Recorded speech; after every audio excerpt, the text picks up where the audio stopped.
santam bi teew ñëpp dafa am loo xam ne dafa rafetul ci gis-gis ndax ñaata réunion lañ fi def ñaata réunion plusieurs de réunion lañ def pour bëgg li nga xam ne jot ko muy si terrain bi ay xale yu judd ci quartier yoroo fi màggee fi doon ay ndaw ñu ngi nii ci ginnaaw xale yu ñii bu weekend bu jotee fan la ñu war a entraîner loolu war nañ ko xool ñu am ay talent ay joueurs yi nekk ci ginnaaw ay seeni ñooñu fan la ñu war a entraîner Abdoulaye Matar Diop da ngeen di wax li nga xam ne moom la def dafa recevoir ay magum Colobane jox leen jour mercredi ñu ñëw Dakar këram toog ñu yónnee ay mag ñun ñoo yónnee ay mag jiital leen ñu dem bi ñu demee mu toog carrément ñëpp jël parole moo jàll yaa ngi fa woon bi ngeen demee ngeen wax mu ni leen dinañ leen boole ki nga xamante dina ñëw terrain ñu daggal leen ci biir bi ñu ñëwee ñu conclure loolu ñu laaj leen lan ngeen fa jëlee ngeen ni dañuy daggal ñu indi géomètre ñu dugg ci biir mu dagg ba pare wëlbatiku ñëw gas fa ay teen ñii pour ñu continuer sant yi mais loolu yëpp boobu fu mu am mais loolu ñàkk loolu mooy ñàkk respecté doomu aadama yi ndax mënuñ jël ñun ñu ay nit ñu ñëw nga daggal leen ba pare nga dindi loolu léegi dafa am lu am benn fi ngeen waroon dem yëpp dem ngeen fi ngeen waroon lancé ay message lancé ngeen ko état bi ngeen waroon bind ay lettre tamit yóbbu ngeen ko léegi dafa am lu des gars yi amul ragal gis nga nit looy dem waroo ci ragal dafa leen dal dafa am lu am xoolal nit boo nekkee si dëgg barke alxuraanu karim boo dee yàlla da lay jox dëgg dama ni dafa am lu am Sonko mi toog dafa xeex ba jël réew mi te xool ci dëggam la newoon yàlla jàppale ko dama ni yéenay ndaw te xoolal terrain bi suñu loxo la ne dañu bëgg ngeen reculer ngeen may ñu terrain bi dinañ ko jël par la force barke si ginnaaw boo xam ne xoolal man sënd li may wax ragaluma ko sama numéro 77 397 90 42 résistance laa woote ñu jël terrain bi dama ni yéenay ndaw terrain bi nañ ci teg suñu baxal ñu récupérer ko dañ koo bëgg a jël te incha allah barki si dinaa wax ma terrain bi ñu day walaay wa ji sitting bi du lenn lu dul li nga xam ne mooy sunu moomeel depuis plus de 44 ans sunuy aîné fekk benn àll boo xam ne ay garab ay jaan lu nekk fa nekk ñu ñëw défricher ko def ko seen terrain de football génération yi fi nekk yëpp di fa tuur seen ñaq ba fi ñu toll nii suñuy doom nekk ñii suñu ginnaaw ñoo fa am école de football di fa pratiquer sport ASC bi féete fa ñu xamuñu par quelle magie la ñu jékki-jékki benn guddi ñu ñëw dégg piir ñëpp ne foofu amatuñu droit def ko terrain de sport benn interpellation la ñuy def dafa am nguur gu bees gu ñëw te li leen indi mooy dañoo xeex ba toog ci nguur gi ñun nag li ñu moom daf ñuy jaral ñu xeex ba jot ci donc nous interpellons le président de la République monsieur Bassirou Diomaye Diakhar Faye parce que ñun mënuñu comprendre li ñu naan domaine public la ñu jël di ko jox benn collectivité même bu dee ci collectivité boobu la ñu bokk ñu jël di ko jox benn collectivité léser une population entière loolu mënuñu ko nangu kon nag interpellé nañ nguur gi ñoo woote jubbanti jubal gis nañ li mu def Mbourkat fii nag moo gën a garaaw ndax le grand serigne de Dakar xawma ndax la collectivité lébu dans entièrement yëg nañ li xew fii à Colobane dañu leen di interpeller pour que ñu jël xeex bi ànd ceeg ñun delloo ñu li ñu moom ndax ñun lu mu tuuti ci njaboot gi la ñu bokk combat boobu nag ñuy mëne ñoo ngi koy mëne ci fépp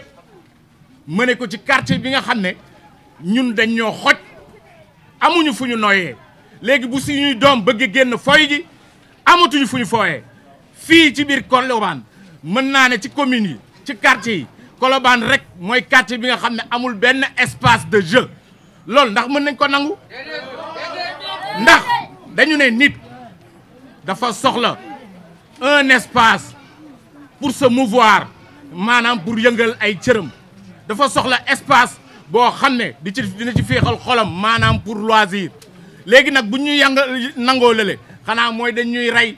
alors que Colobane a payé un lourd tribut dans toutes les conquêtes de ce pays. su amee manifestation nguur bu mu mënti doon suñuy doom la ñuy jàpp gaz lacrymogène yi suñuy maam ñoo koy noyyi suñuy yaay ñoo koy noyyi kon nag bu ñuy fay yaakaar naa ne Colobane la ñu war a njëkk fay kon nag Abdoulaye Wataat Diop na xam ne lii muy jéem a def du jàll lii muy jéem a def doomu Colobane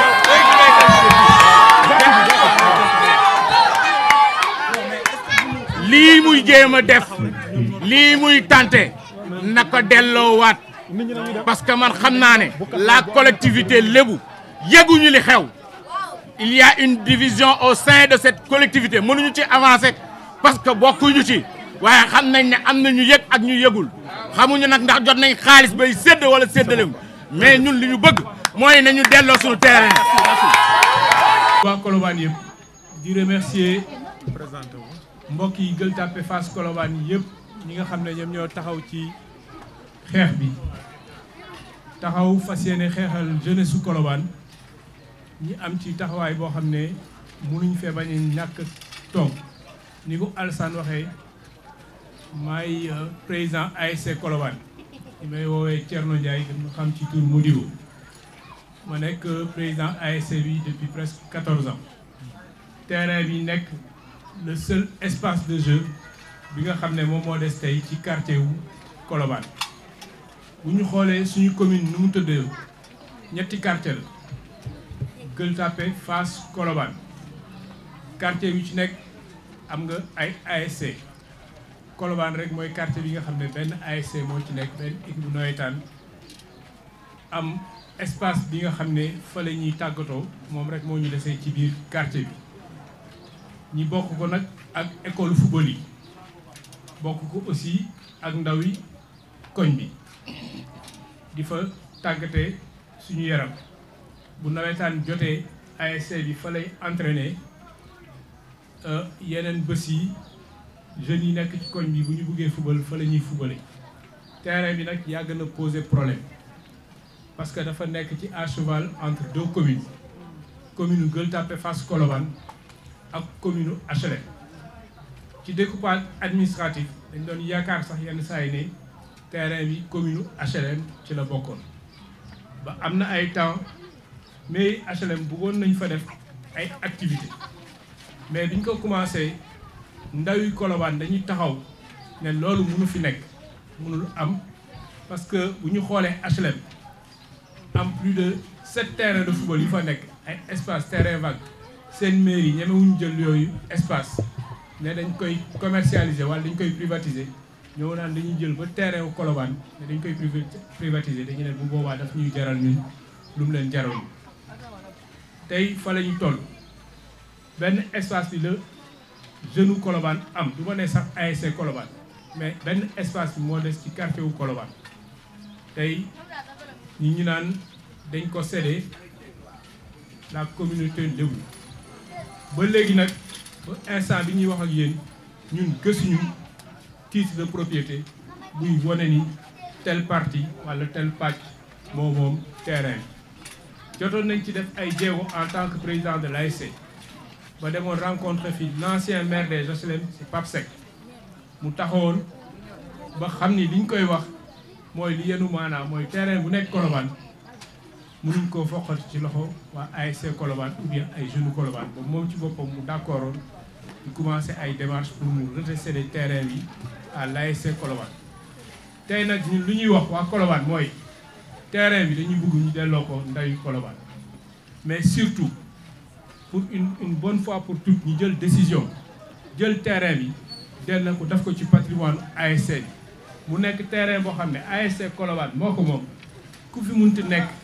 génération bi fu munti ñëw ngeen xam ne terrain la boo xam ne ay moomeelu waa Colobane la ay moomeelu doomu waa Colobane du moomeelu ma Samba du moomeelu ma Dame bu boobaa nag buñ koy mettre en valeur buñ koy privatiser loolu ASC Colobane ak population wu Colobane ñooy seet naka lañ koy waxtaanee ba trouver ci consensus ci naka lañ koy defee mais kenn duñu wax nii ngeen koy defee ne la ngeen koy defee wala tel ay collectif wala telle association wala tel promoteur individuel moo ñëw pour exploiter ko ku ko exploiter rek day fekk mu neex waa Colobane day fekk mu neex structure bi nga xam ne moom moo fi nekk légalement pour waa Colobane bi tëjeewu au sport mooy l'ASC jeunesse amicale de Colobane loolu lañ amoon li ñuy wax di remercier ñi nga xam ne ñoom ñoo porté combat bi boobu ba léegi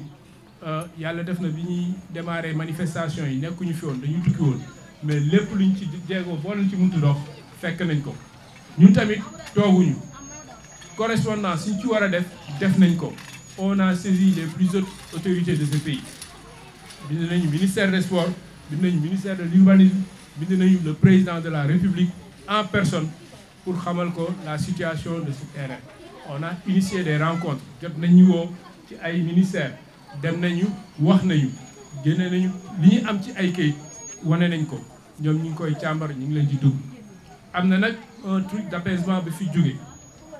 le grand serigne de Dakar woon na fi waa Colobane ne leen tak seet leen li ngeen pàcc bi ngeen dugg ci terrain bi ci li nga xam ne communauté lu ñoo ko moom ñu jox leen ko dañ koy saluer pour sa générosité dañ koy saluer pour son esprit de dépassement et d'apaisement mais loolu pour que ñu mun ko nangu il faut que ñu matérialiser ko ki mu yónni woon pour mu ñëw fekkee li ñuy tànn foofu dañu waroon def un PV de conciliation signé ko toutes les parties li ñuy wax ni dañ ko jox terrain partie bi ñu ne dañ ko permettre ASC bi wala jeune Colobane ñi jël ko il faut que ñu bind ko il faut que mu am këyit bu firnde ni lii kat waa Colobane ñoo ko moom keneen moomu ko mu bañ a nekk loo xam ne calmant la dañ ñu koy jox à titre précaire ñi kii fa entraîné fa 2 mois 3 mois coow li jeex après ñu ñëw esnewaat ñu jóge leen fii dañ ko soxla loolu moo mënul wéy la situation de ce terrain là dañ ko war a clarifier une bonne fois pour toutes bu fekkee loo xam ne tamit mënul nekk moomuñ ko mais dañ ko war a perte ñu xam ni kat dañ ko war a perte mais ci kaw lu leer mais loo xam ne on estime que y a la jurisprudence qui est là terrain boo xam ne ñu ngi fay entraîner depuis plus de 30 ans 40 ans tey nga xëy ne da nga koy dindi da nga koy nangu ci ñoo ñi fa nekkoon pour ne ñu après dem leen fan luy ji Dakar Sacré-Cœur ou bien dem leen xeex ak waa HLM ou bien dem leen xeex ak waa Fass école Fass ou bien dem leen ci lycée yi wala ci école primaire yi ngeen entraîné fa loolu mënul nekk lycée ak école primaire pour jàngale la du vocation sax pour ñu fay dem di fa entraîné yi ay footballeur di fa entraîné yi wala ay mbër di fa entraîné yi cadre bu nekk dafa am foo xam ne fa la war a exprimer wu. On pense que le sport doit s'exprimer sur les terrains de sport. Le football doit se pratiquer sur un terrain de football. Sur un terrain de football, nous voulons vraiment nous samal ñu suñu moomal tay ñi remercier population waa Colobane yëpp ñu fi taxaw ñëpp vraiment gis nañ seen taxawaay di leen encourager combat bi day doo commencer mais je pense que suñu rester mobilisé tey jii tey terrain bi mun na delluwaat suñu loxo jërë ngeen jëf asalaamaaleykum. football naa fi ba sama doom bi football. kon tey jii Colobane après 44 ans ñu utiliser benn espace di fa entraîner di fa tàggatu di ci defar sunu yaram yenn xale yi bañ ñu jàdd ñu ñëw di fa entraîner par un coup de baguette magique la collectivité lébu ci laa bokk de ndax Ablaye Matar sama cousin la mais la collectivité lébu sous la direction du grand Serigne Abdoulaye Makhtar Diop jël 2 hectares jaay ko SNHLM xañ waa Colobane espace benn espace bi nga xam ne am nañ ko pour di fa tàggatu ñu am benn ASC ñoom 3 école de football anciens joueurs yi les vétérans di fa entraîner ñeneen ñiy defar seen yaram di fa entraîner ñu bëgg leen ko xañ du jour au lendemain loolu c'est une forfaiture qui ne passera pas loolu du jàll gaañi Colobane fera face comme niñ ko mësa di defee Colobane mësul def ginnaaw ci benn combat te ci bii combat la ñuy commencé taxaw bu Colobane jógee rek ñu xam ni Colobane jóg nañu te amul dellu ginnaaw amul yox-yoxi nous ferons tous face à l'oppresseur parce que lii oppression la du jàll nag donc gaañi nañu xam ni Colobane li dal suñu kaw dafa bari après ouais après l'occupation anarchique bi nga xam ne moom la ñuy dund bés bu nekk ba ñu naan dañuy désencombrer mënuñu ko am marché bi di dox di dugg ci ba ci biir kër yi rapide yi di dugg ci biir koñ yi di rey suñu doom xale yi léegi amatuñu fenn fu ñu fooyee ñu ne léegi amatuñu dañuy nangu loolu lépp Colobane ñàkk non kooku mënta nekk donc je dis gars yi haut et fort ñun ñëpp nañu mànkoo doon benn pour bañ lii lépp lu ñu mën fépp fu ñu xam nañu taxaw nañ ko dox nañ ko waxee nañ ko xeex ba ñu jox ñu lii nga xam ne moom la ñu moom muy man ne yii nga bitti fa nga xam ne foofu la ñu entré foofu la ñu bëgg ñu delloo ñu ko bëgguñu feneen. La parole. À l'entame de mes propos, je voulais d'abord remercier la presse nationale d'avoir bien voulu répondre à notre invitation aujourd'hui. Après cela, je voudrais aussi réserver une mention spéciale à toute la jeunesse de Colobane ici présente. Les gars et Djambaliens, on est fiers de vous, la jeunesse de Colobane. Vous n'avez jamais failli à votre mission. Aujourd'hui, vous répondez à l'appel du quartier, à l'appel du sang. Vous répondez à l'appel d'un peuple qui est celui des Colobanois. Colobane a assez enduré. Aujourd'hui, ce qui nous réunit, c'est que ça fait maintenant quelques semaines. Un bonjour, les autorités étatiques, en l'occurrence le sous-préfet de Dakar, est venu accompagner les forces de l'ordre et aussi des agents du ministère du cadre de vie pour déguerpir un terrain qui jadis a toujours été le théâtre de toutes les passions et joies en ce qui concerne le football. L'ASC Colobane, depuis 1980, utilise ce terrain pour s'entraîner. Au-delà de l'ASC, le quartier compte 3 écoles de football qui regroupent aujourd'hui des jeunes qui sont à l'âge d'aller à l'école, mais aussi de faire des loisirs. Et ils ont choisi le football comme sport. Vous n'êtes pas sans savoir qu'aujourd'hui, le football est un jeu où on ne joue plus. Le football est devenu aujourd'hui un business. Et nous, on a envie d'avoir des Sadio Mané issus de ce quartier-là. On a envie d'avoir des Kalidou Koulibaly issus de Colobane. C'est ça le rêve de Colobane. Et aujourd'hui, l'unique terrain,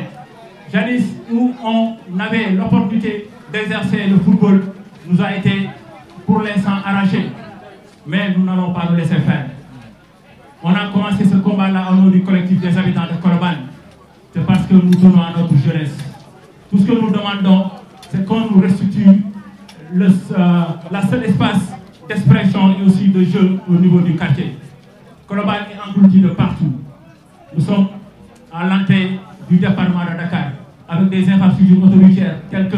le TER, l'autoroute, le BRT. Aujourd'hui, nous n'avons plus d'ouverture et le seul espace où les populations, à l'occurrence des jeunes, pouvaient exercer et aussi avoir des loisirs est aujourd'hui entre les mains de l'autorité.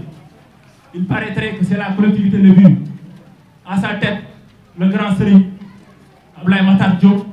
qui a cédé cette partie-là à la SNHLM. Nous, ce que nous demandons aux autorités, c'est que la population de Colobane ne mérite pas le sort qui est réservé. Tout ce que nous voulons, c'est qu'on nous restitue la seule espace qui nous permet de jouer au football au-delà de faire du sport. Je pense que c'est impensable, un quartier comme Colobane nous puisse aujourd'hui avoir un seul espace où un enfant puisse faire même le PS à l'école. C'est impossible. C'est ça que nous vivons ici au niveau de Colobane. Aujourd'hui, nous avons jugé nécessaire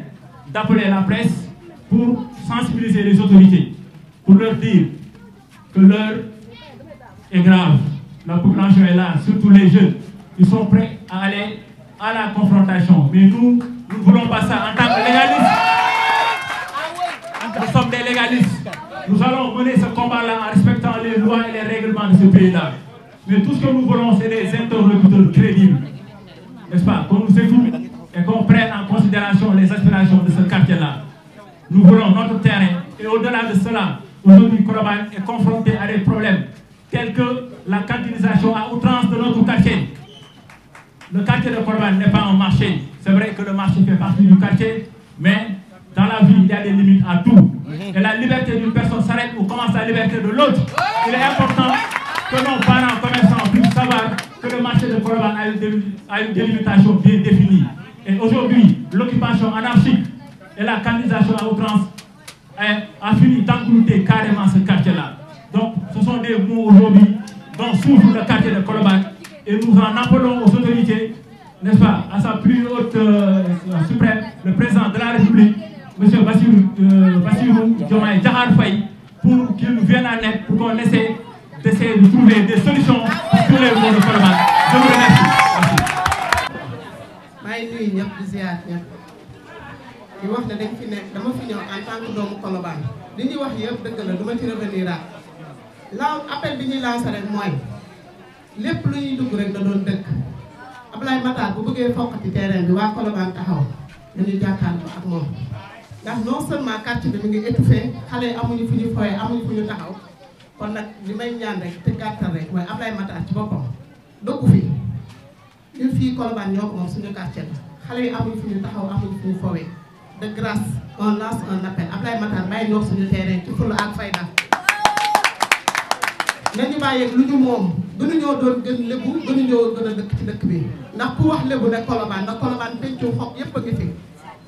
pencum xob yoo tudd fii ñu toog nii di Saakura pencum xob la ay makku lébu ñoo ko sanc ñu doon seen sët fekk leen fi kon nag ñun Colobane li ñu moom nañ ñu ko jox loolu daal laa amoon lu ma ciy sànni di leen remercier bu baax. kon li ñu mën a wax li ñu fi indi dañ koy wax muy bit bi lan la suñu terrain la ñu nangu bëgg ñu ko xañ te suñuy doom suñuy sët suñuy jarbaat ñun depuis 81 la ñu bàyyi dàq ci biti ñu doon fa def camp ñu ne génn leen ci biti ñu génn ci biti daf ko terrain mu doon àll bu kenn ñemewul tey ñu dagg àll boobu daf ko terrain ba tey jii